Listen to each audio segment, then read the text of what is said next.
하나님께서는 이스라엘 백성들에게 약속하신 가나안 땅을 허락하시기 위해 먼저 그 땅을 정탐하도록 하셨죠. 민수기 13장에. 이는 그들이 하나님의 말씀에 순종하여 그 땅을 취하도록 하기 위함이었습니다. 하나님과 이스라엘의 관계에 대해서 우리가 잊지 않고 있을 때에 하나님의 명령과 그 명령에 대한 순종에 의한 결과물들을 이스라엘은 누릴 수 있게 됩니다. 그런데 그 땅을 정탐한 이들 가운데 여호수아와 갈렙을 제외한 10명은 그 땅에 대해 악평하죠. 정복할 수 없다. 또 자신들은 그 거인 족속에 비하면 정말 맷돌같이 하찮은 존재들이다 라고 스스로 여긴 겁니다. 그 악평의 소리를 들은 백성들은 어떻습니까? 모세와 아론을 향해서 원망합니다. 14장. 이 원망에 대해 하나님은 그 땅을 40일 동안 정탐한 날수를 계산해서 40년간 그들의 그 죄악을 담당하도록 하셨습니다. 하나님께서 이스라엘 백성에게 약속하신 것을 하나님은 신실하게 이루어 가시는데 그 약속의 말씀에 불순종한 이스라엘은 그 죄악을 자신들이 감당하게 된 것이죠. 그 40년 세월 속에 여전히 버리지 못한 그 죄성들, 그 대표적인 사건이 16장에 나와 있는 당을 지은 사건이죠. 40년의 시간 속에 여전히 하나님 앞에 불충한 그러한 그들의 모습, 모세와 아론을 거스르는 일이 발생을 하게 됩니다. 그에 대해 하나님은 땅이 갈라져서 빠져 죽게 하든지, 또 불이 나서 그들을 태워 죽이든지, 또 연병으로 그들이 죽게 하든지, 이러한 심판을 통해서 하나님을 거스르는 이들에 대해 심판하십니다.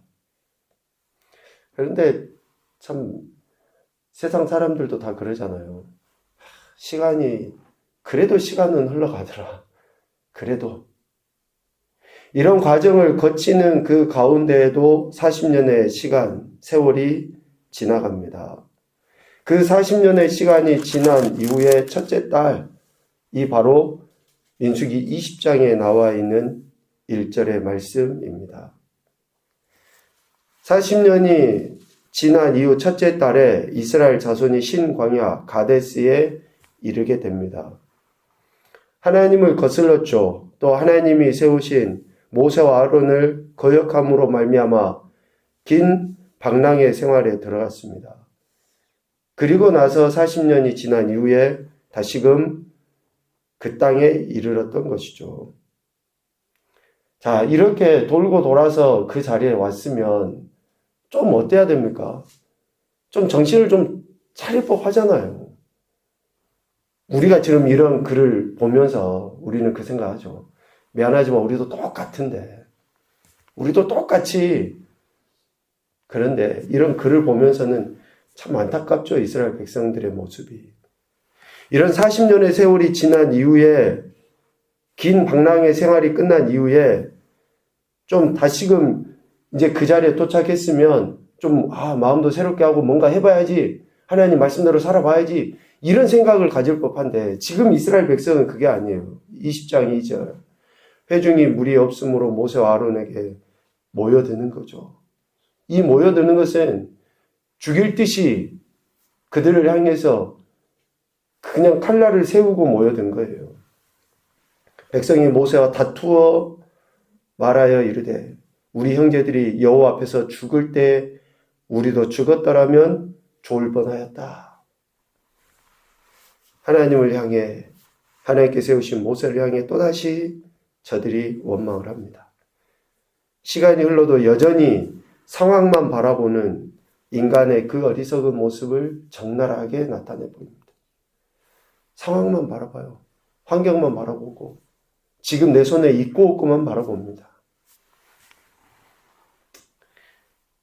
이러한 이스라엘의 모습들, 여전히 불평과 원망 가운데 있는 이스라엘의 모습. 모세가 이들의 모습을 보면서 분을 내죠. 20장 10절. 반역한 너희여 들으라. 우리가 너희를 위하여 이 반석에서 물을 내랴. 라고 강하게 책망을 합니다. 불평과 원망을 일삼는 백성을 향해서 극도의 혈기 섞인 말을 내뱉은 것이라고 할 수 있습니다. 그런데 주석이랑 이렇게 살펴보니까 20장 10절에 우리라는 단어가 나오잖아요. 반역한 너희여 들으라. 우리가 할 때 이 우리가 모세와 아론이 아닌 하나님과 모세, 즉 모세와 하나님을 뜻한다 그러더라고요.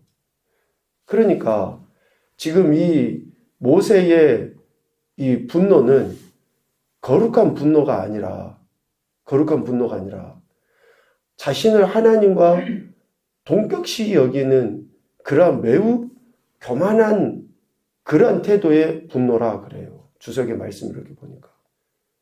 그러니까 우리가 상식적으로 그냥 생각을 해보면 모세와 아론이라고 했었을 때에 하나님께서 모세에 대해 모세가 결국 신명기 마지막 장에 가나안 땅에 들어가지 못하고 죽게 되잖아요. 근데 그 가나안 땅에 들어가지 못하고 죽임을 당한 가장 핵심적인 이유가 바로 오늘 20장의 이 말씀 때문이거든요. 그러니까 지금까지 모세의 행태나 또 모세에 대한 평가를 봤었을 때는 만약에 모세와 아론이라고 여기고 이러한 이스라엘 백성에 대한 거룩한 분노로서의 의분이었다 그러면 결코 하나님이 모세를 가나안 땅에 못 들어가게 하시지 않았을 거거든요. 그런데 이 우리라는 단어가 모세와 아론이 아니라 모세와 하나님. 그래서 모세 자신을 하나님과 동일하게 여기는, 그래서 자신이 물도 줄 수 있고 자신이 백성을 심판할 수도 있는 주체로서의 우리라는 단어로 썼다라는 거예요. 이러한 것을 보면서 우리 인간이 얼마나 교만하고 악할 수 있는가? 하나님의 은혜를 경험하고 하나님의 능력을 나타내 보일 수 있는 위치에까지 감에도 불구하고 그 교만함과 그 악함은 끝까지 우리를 따라다니구나 라는 것을 생각을 하게 되죠. 그래서 모세의 이러한 행동은 거룩한 의분이 아니라 하나님께 대한 망령된 행위라고 할 수 있는 거죠. 그래서 결국 20장 24절에서는 아론이 호르산에서 죽음을 맞이하게 되고, 모세는 신명기 34장에서 모압 평지 느보산에서 죽음을 맞게 되는, 가나안 땅에 들어가지 못하는 그러한 비극의 삶을 살게 되는 것이죠. 그럼에도 여전히 하나님은 이스라엘을 약속하신 땅으로 인도해 가려 하십니다. 그래서 그들에 대한 사랑을 지속적으로 보이시죠. 때로는 징계하는 것을 통해서, 때로는 회개의 기회를 통해서 그들에게 대한 신실하신 사랑을 나타내 보이셔요. 여러분, 우리가 이런 말씀을 통해서 꼭 주의해야 될 게 이겁니다. 하나님의 신실한 사랑을 보이셔요. 그런데 그 신실한 사랑을 하나님이 보이시지만 우리에게는 아니에요. 그 말이 뭡니까? 우리에게는 하나님은 신실한 사랑을 보이실 때 징계를 통해서 보이시고 또 회개의 기회를 통해서 보이시는데, 우리에게는 그러한 결과물들이 주어져요. 하나님의 사랑 안에 들어가기 위해서 우리가 때로는 깨져야 되고 또 상해야 되고 이러한 그 아픔들을 당하게 되어 있는 거예요. 그것을 우리는 뭐라 그럽니까? 공의라고 해요, 공의. 하나님의 공의에 의해서 우리는 하나님의 인도하심대로 가요. 그러니까 죄를 짓지 않는 것이 더 상책인 거예요. 죄를 짓고 나서 매맞고 돌아가는 것이 문제가 아니라 죄를 짓지 않는 것이 상책인데 하나님이 사랑하시니까 또 해주시겠지. 이것처럼 어리석은 모습이 없죠. 그런데 오늘 21장 말씀에 보면 여전히 이스라엘 백성이 하나님 앞에 어리석은 모습, 즉 하나님을 신뢰하지 못하는 그러한 모습을 보게 됩니다.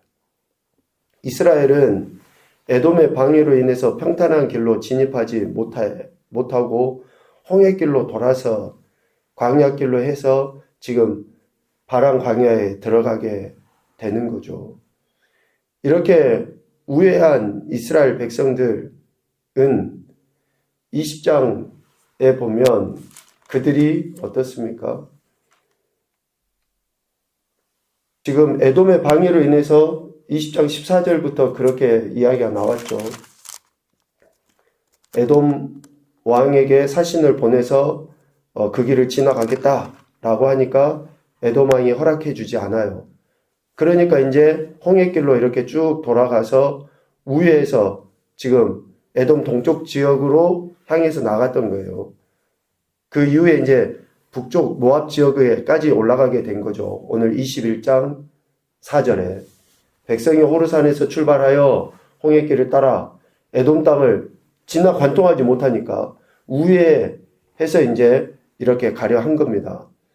그러니까 백성들이 21장 4절 말미에 마음이 상하니라. 평탄한 길을 갈 수 있는 길을 제쳐놓고 또다시 광야길로 가야 하는 것에 의해서 그들 마음이 상하게 된 겁니다. 그들이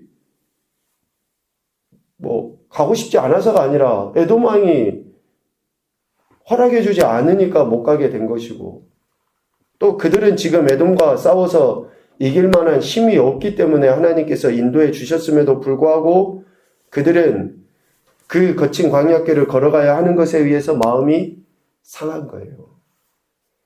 이 마음 상함이 다시금 21장 5절 하나님과 모세를 향하여 원망하는 것으로 나타납니다. 어찌하여 우리를 애굽에서 인도해내어 이 광야에서 죽게 하는가? 여전히 그들 안에는 애굽 땅이 더 좋았다라는 거예요. 여전히 세상이 더 좋았다라는 거예요. 오늘날로 표현하면 교회 다니기 전이 훨씬 좋았다. 예수님 믿기 전이 좋았다. 라고 이야기하는 것과 별반 다르지 않는 거예요. 왜? 날씨 좋을 때 주일날 교회 가야 되지. 세상 사람들은 다 놀러 다니고 룰랄라 자기 마음대로 살아가는데, 예수님 믿기 이전에는 내 소견에 옳은 대로 해도 별로 죄책감도 들지 않고 찔리지 않았는데, 예수님 믿고 교회 다닐 때는 작은 죄 하나라도 그냥 찔리고 고통스럽고 불편하고 힘들고, 그래서 저들 안에는 여전히 애굽이 더 나았다라는 그런 생각이죠. 실질적으로 이들이 하는 이 원망은 습관적인 원망입니다. 여러분 미안하지만 이들이 어떤 길을 가더라도 이들은 원망할 거예요. 습관적으로 하나님과 모세를 원망하고 불평하는, 매우 뿌리 깊은 우리 인간의 죄성 중에 가장 핵심은 감사하지 않는 그러한 그 행태를 보이는 거죠.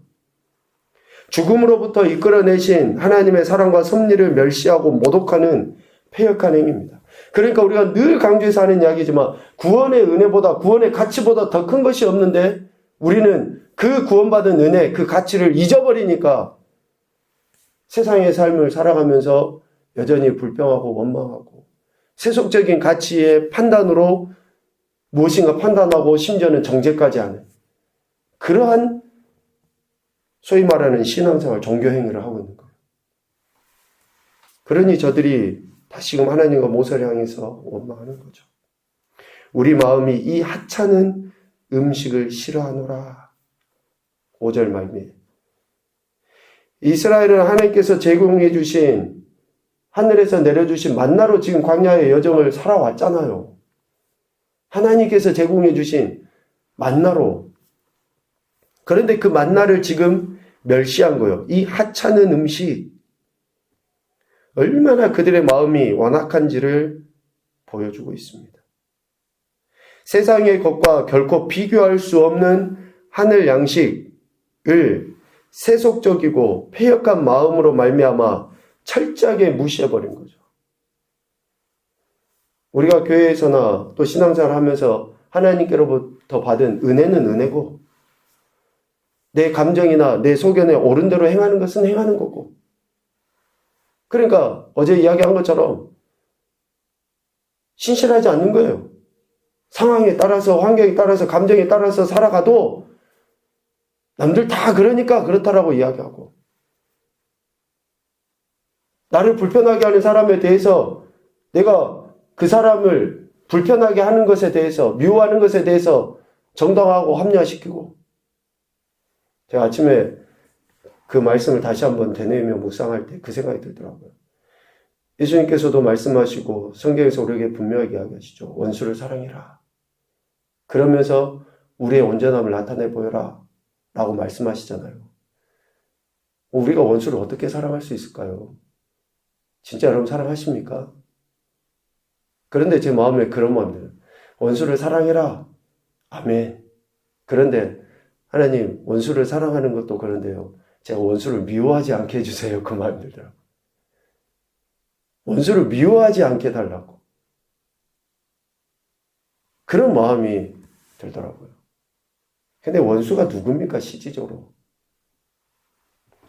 여간 이렇게 우리가 하나님께로부터 받은 그 은혜를 오늘 이스라엘 백성들은 동일하게 하찮게 여겨버리는 거예요. 40년의 광야 생활 동안에 하나님께서 만나를 먹여주셔서 지금까지 여기까지 왔는데도 불구하고 그 만나를 하찮은 것으로 여겨버리는. 싫어하노라 라는 이 단어는 몹시 지겨워하여 질색하고 끊어버리다 라는 의미가 있어요. 몹시 질색하여 지겨워하다. 하나님의 은혜로 주신 선물인 만나에 대해 감사하기는커녕 오히려 그 은혜를 원수처럼 여겨버리는, 원수처럼 미워하는 그러한 이스라엘의 행태라고 할 수 있는 거죠. 이스라엘은 결국 하나님과 모세를 향해서 원망한 이스라엘은 하나님의 주권을 인정하지 않는 것이고 하나님의 사랑을 무시하는 것의 결과 때문에 이렇게 원망하게 되는 겁니다. 그래서 세속에 물든 인생의 이러한 자연적인 행태들을 있는 그대로 드러내 보이죠. 범사에 하나님의 주권을 인정하며 세속에 물들지 않도록 깨어 있어야 될 이유가 바로 오늘의 이런 말씀 때문에 그렇습니다. 하나님을 신뢰하지 않는 이들에 대해 하나님은 심판하십니다. 여전히 불평과 원망으로 하나님 세운 자, 즉 하나님의 주권과 섭리를 거역하는 이들에 대해 우리가 잘 알고 있는 것처럼 불뱀들을 백성에게 보내서 백성을 물게 하시는 심판을 하시죠. 그 뱀에 물려 죽은 자가 많았다라고 6절에 이야기합니다. 하나님의 뜻을 거스르는 인생들에게는 반드시 하나님이 심판하신다라는 이 공의를 하나님은 변하지 않고 실행하십니다. 이것은 오늘날도 마찬가지입니다. 여전히 우리가 하나님의 은혜 가운데 살아가고 있음에도 불구하고 하나님의 은혜를 거스르는 이들에 대해 하나님은 각양의 방법들을 통해서 공의를 나타내 보이시는 거죠. 그 하나님의 심판은 회개의 기회로 제공된 하나님의 사랑이라고 할 수 있습니다. 이러한 심판을 당한 이스라엘 백성은 모세에게 호소하죠. 여호와께 기도하여 이 뱀들을 우리에게서 떠나게 하소서라고 7절에 백성들이 호소를 합니다. 근데 찬찬히 이 말씀을 보면 너무나 안타깝지 않습니까? 하나님께 직접 기도조차 할 수 없는 그 영적인 상태. 우리가 중보기도 부탁도 하고 그렇습니다. 그러나 우리 안에 성령 하나님이 계시다라고 하는 것은 누구든지 자기들이 기도할 수 있어요. 그런데 자기들이 기도조차 할 수 없는 그런 영적인 상태에 빠져 있는 거예요. 또 모세를 향해서 돌을 던지려고 했던 사람들 아닙니까? 그런데 얼굴에 철판을 까는 거예요. 모세를 향해서 그렇게 원망했던 그들이 모세에게 자기들을 위해서 좀 기도 좀 해주라. 그러니까 모세의 입장에서 보면 참 안타깝기도 하고 소위 인간적으로 표현하면 어이가 없는 거죠. 언제는 나를 죽이려고 그렇게 달려들더니 나한테 기도해 달라고 하는 그러한 모습처럼 보이는 거 아닌가요? 또 하나님께서는 어떻습니까? 모세의 그 기도를 들으시고 노뱀을 만들어서 장대에 달라라고 또 그 은혜를 베풀어 주시는 거예요. 여전히 원망하는 이스라엘, 또 그 원망하는 자들의 호소를 들은 모세, 또 그 모세의 기도를 들으시는 그 하나님. 참 이게 수레바퀴처럼 계속 반복돼요. 오늘날도 그러한 일들이 계속 반복됩니다. 그래서 여러분, 우리가 하나님의 은혜를 경험한 자들이 이러한 수레바퀴, 어쩌면 이런 순환고리, 그릇된 것들을 과감하게 끊어야 됩니다. 여러분이 가정 안에서, 가문 안에서, 또 교회 공동체나 여러분의 삶의 현장에서 모세일 수도 있고, 또 어쩌면 하나님의 그 은혜를 나타내 보여야 될 자리에 있을 수도 있어요. 그럴 때 우리가 과감하게 믿음의 결단들을 행해 나갈 때에 이런 그릇된 그 과정들의 고리들을 끊어낼 수 있죠. 하나님께서는 여전히 이런 일들을 이루어 가십니다.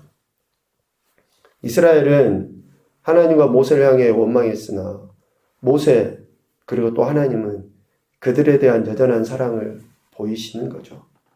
애굽에서 건져내신 사랑의 신실함을 나타내 보이신 것입니다. 그리고 그 이후에 이스라엘 백성들이 이제는 모압 땅을 향해서 전진해 나가는 내용이 오늘 10절 이하에 나와 있습니다. 교훈입니다. 첫째, 우리에게 평탄한 길은 하나님께서 함께 하시는 길이다. 아멘입니까? 우리 인생에게 있어서 평탄한 길은 하나님께서 함께 하시는 길이에요. 고속도로가 평탄한 길이 다라고 말할 수 없어요. 그런데 거기에 하나님이 계시지 않으면 평탄하지 않아요. 아무리 꾸불꾸불해도 하나님이 함께 하시는 길이 평탄한 길입니다. 세상 사람들하고 가치가 달라야 돼요. 판단 기준이 달라야 됩니다. 두 번째, 세속적인 가치관을 버리기 위해 날마다 말씀과 기도로 거룩해져 가자. 여전히 세속적인 가치관으로 우리는 살아갈 수밖에 없는 그런 존재예요. 그렇게 되기가 너무 쉽습니다. 그래서 이것을 버리기 위해 날마다 말씀과 기도로 거룩해져 가야 되고요. 세 번째, 하나님께서 베풀어 주신 것에 대한 우리의 태도는 오직 감사해야 한다. 오직 감사해야 합니다. 한 가지 더 하면요. 구원은 십자가에서 대속의 죽임을 당하신 예수 그리스도를 믿을 때 얻게 된다. 너무나 당연한 진리죠. 여러분, 이 구원의 은혜, 구원의 가치를 상실해버리면 나머지 위의 것들 의미가 없어요. 이 네 번째 구원의 이 가치, 구원의 그 은혜를 확신하지 않냐고서는 그 어떤 것도 의미가 없습니다, 여러분.